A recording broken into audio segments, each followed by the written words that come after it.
آج کے اس ایپیسوڈ میں آپ کو لاہور کے تاریخی اردو بازار کی سیر کروانے کے لیے آئی ہوں۔ اس بازار کو علم و دانش کا بازار بھی کہا جاتا ہے اور ساتھ ہی ساتھ علم و ہنر کے پیاسوں کے لیے یہ آماجگاہ ہے۔ تو آئیے چلتے ہیں آپ کو آج ایشیا کے سب سے بڑے کتابوں کے بازار کی سیر کرواتے ہیں۔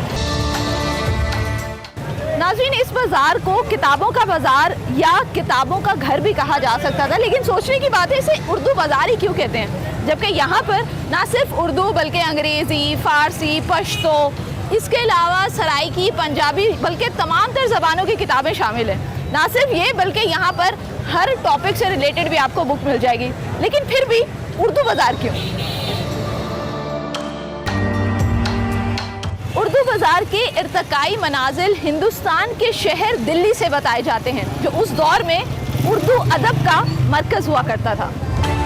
اردو زبان کے لفظی معنی لشکر یا چھاونی کے ہیں۔ اس دور میں ہندوستان کے وسطی علاقے میں ایک کیمپ قائم کیا گیا تھا۔ اس کیمپ کی حدود میں ایک بہت بڑی مارکیٹ آتی تھی۔ وہ مارکیٹ چاندنی چوک اور جامع مسجد جو ہندوستان میں واقع ہے اس کے درمیان سے ایک نہر سے منسلک ہوتی تھی۔ اسی کی وجہ سے اس بازار کے نام کو اردو بازار کے نام سے مشہور کر دیا گیا اور یہ نام اس مارکیٹ کا پڑ گیا۔ 1857 کی جنگ آزادی کے بعد جب بغاوتوں کا اور شورشوں کا بازار گرم ہوا تو اس مارکیٹ کا نام و نشان ہی ختم ہو گیا۔ اس کے بعد وہاں پر بہت زیادہ لوگ اکثریت کی تعداد میں اردو بولا کرتے تھے، جس کی وجہ سے اور دو بازار کا نام اردو بازار پڑ گیا۔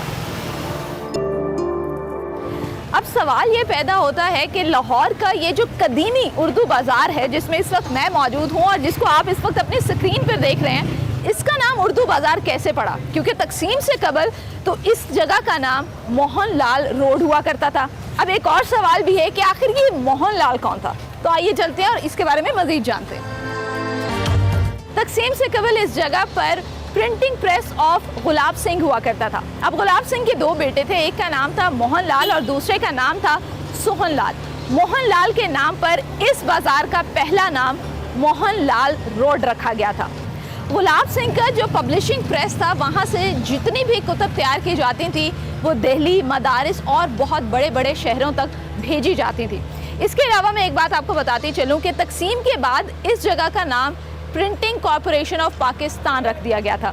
اور اس دور کی اگر میں بات کروں تو اس دور میں ایک ہندو پبلشر بھی تھے جن کا نام تھا اتر چند کپور، ان کو بھی پرنٹنگ پہ اجارہ داری حاصل تھی۔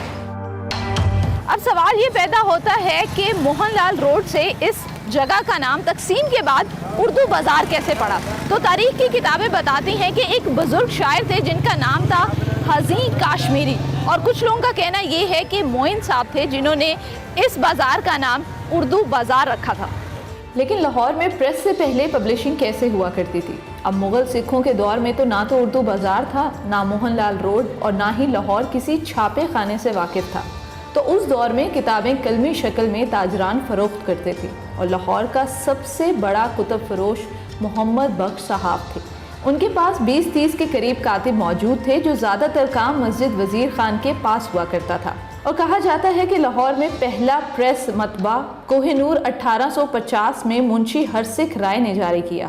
انگریزی دور میں مطبع خانوں کا راج ہوا تو کتب فروشی کا کام اندرون لوہاری کشمیری بازار، انارکلی مال روڈ کے ساتھ ساتھ موہن لال روڈ پر بھی ہونے لگا۔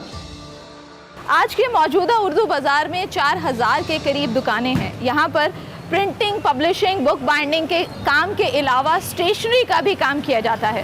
اب یہاں دکانیں کتابوں، کاپیوں سے سجی ہوئی ہیں۔ گاہکوں سے معاملہ کرتے دکاندار کئی منزلہ عمارتیں، سائیکل، گدا گاڑی اور ریڑھی پر اسٹیشنری کھینچتا ہوا انسان، اتنی رونق سے اندازہ لگایا جا سکتا ہے کہ ہزاروں لوگوں کا روزگار آج بھی اس بازار سے جڑا ہے۔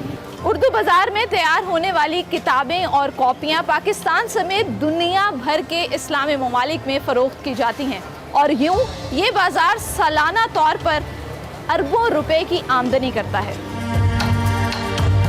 اردو بازار میں نہ صرف نئی کتابیں بلکہ پرانی کتابوں کا بھی بہت بڑا اسٹاک موجود ہے۔